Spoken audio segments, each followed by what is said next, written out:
पालघर जिल्ह्यात गेल्या आठवडाभरापासून जो पाऊस आहे तो मुसळधार सुरू आहे आणि ह्याचाच परिणाम म्हणून पालघर जिल्ह्यातील नदी नाले आहेत ते ओसंडून वाहत आहेत। तर दुसरीकडे पालघर जिल्ह्यातील जी धरणं आहेत त्या धरणांची पाणी क्षमता कमालीची वाढली आहे। सध्या मी धामणी धरण आहे जे सूर्या प्रकल्पाचं, त्या धामणी धरणाच्या शेजारी आहे। आता ह्या धरणाचे 3 दरवाजे आहेत ते 40 सेंटीमीटरने उघडण्यात आलेले आहेत आणि ह्या धरणामधून 3268 क्युसेक्स पाण्याचा विसर्ग आहे तो सध्या करण्यात येतोय।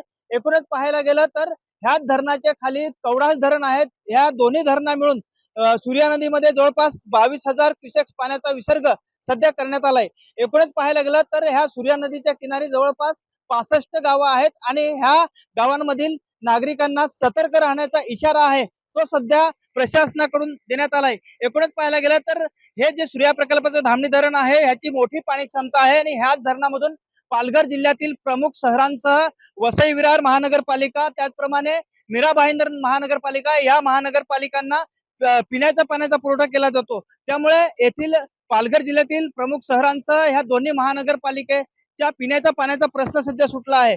त्यानंतर आपण पाहायला गेलं तर 1 जून पासून धरण क्षेत्रात जवळपास 1503 मिलीमीटर पावसाची नोंद करण्यात आली आहे आणि जे धामणी धरण आहे ते 80.26% भरलं आहे। तर या धरणाची पाणी पातळी आहे ते 114.60 मीटरवर पोहोचले आहे। धरणात जवळपास 221.786 दशलक्ष घनमीटर एवढा पाणीसाठा निर्माण झाला आहे। त्यामुळे एकूणच पाहायला गेला तर हा जो चांगला पाऊस होतोय त्यामुळे ह्या भागातील जो पिण्याच्या पाण्याचा प्रश्न सुटला आहे, त्याचप्रमाणे जे उन्हाळी शेती केली जाते त्याचा सुद्धा प्रश्न सुटला आहे। संतोष पाटील, एबीपी माझा, पालघर। एबीपी माझा, उघडा डोळे बघा नीट।